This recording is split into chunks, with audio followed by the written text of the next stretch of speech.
Սիրելի հետևորդներ ջան, բարևներ, ինչպես եք, ինչպես է ձեր տրամադրությունը, իմ տրամադրությունը շատ բարձր, անցել եմ գործի, ովքեր նոր են միացել իմ մեջ են, ասեմ, որ գտնվում եք Անահիտի խոհանոցում, չենք մոռանում բաժանորդագրվելու, լայքելու, տարածելու, այս լավ գործերի մասին, ինչ ենք անում, օրվա ուտեստն եմ ուզում, պատրաստեմ ճաշի ուտեստը, որ ցանկալի է մի քիչ մարինացված մնա։ Շուկա եմ գնացել, այսպես մսերի տեսականի եմ առել, հետո ասում եմ, դե լավ, քանի մյուս բոլոր բաները չեմ արել, բա մի հատ ժառգոչ անեմ, կարտոֆիլով, տեսնեմ թե թարմը կարտոֆիլ կլինի թարմով, թե չէ հինը կա ու կա, այսպես ասած, ամենապարզ, ամենահասարակ ու ամենա սովորական ձևով եմ պատրաստելու, սիրելիներ ջան, պատրաստելու եմ 3 հոգու համար նախատեսված,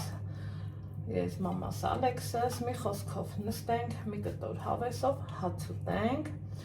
ամենահասարակ ու սովորական ձևով, աղնարեցի ներքևից, հետո վերևից, ոչ մի համեմունք, ոչ մի բան, այս պահին չեմ ուզում, որ արած լինեմ, այսպես աղու պղպեղ եմ անում, թողելու եմ համերն իրար հետ լավ ընկերություն անեն, հետո անցնեմ գործի, կարտոֆիլը չեմ մաքրում, որ շուտ չսևանա, գնացինք։ Բավականին ժամանակ անցել, սիրելի հետևորդներ ջան, ինչ ենք անում, դնում եմ գազօջախին, առանց բուսայթի, առանց ոչ մի բանի, քանի որ միսը ուներ խոզի, այսպես ասած, ճարպի շերտ, թողեմ ինքը մի հատ հալվի ու հետո կհասկանամ, ավելացնում եմ բուսայուղ, թե ոչ։ Սիրելի հետևորդներ ջան, մինչ կտապակվի միսը, եկեք կարտոֆիլը ես արդեն մաքրել եմ և ուզում եմ այսպես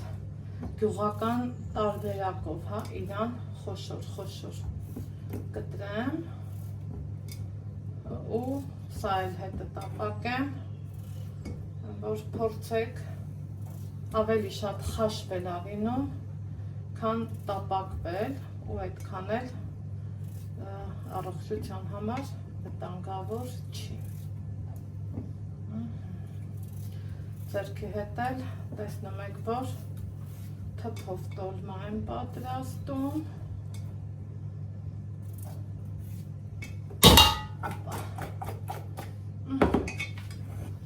Տեղափոխվենք գազօջախի մոտ, դրեմ այս կողմ, որ լավ ու հարմար լինի, այնուհետև բացեմ,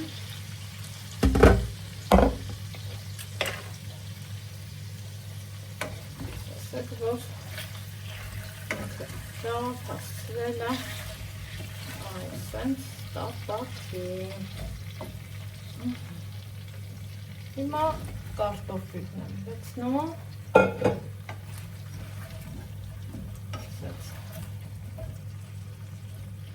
երկու րոպեից հետո աղ եմ անելու, ավելի ճիշտ, հիմա էլ կանեմ ու լավ հավեսով կխառնեմ ու վերջ, թող ինքը իր համար եփվի, այսպես, հնարավորինս կարտոֆիլը դեպի ներքև։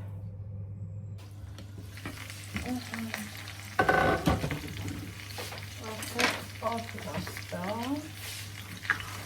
տեսեք իրար հավասով ստացվում է։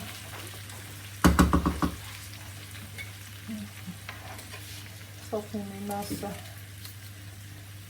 հետնաերցել, մեկնել այս կլցնեմ երկու րոպե կթողամ ու կմատուցեմ։ Այսքան բան։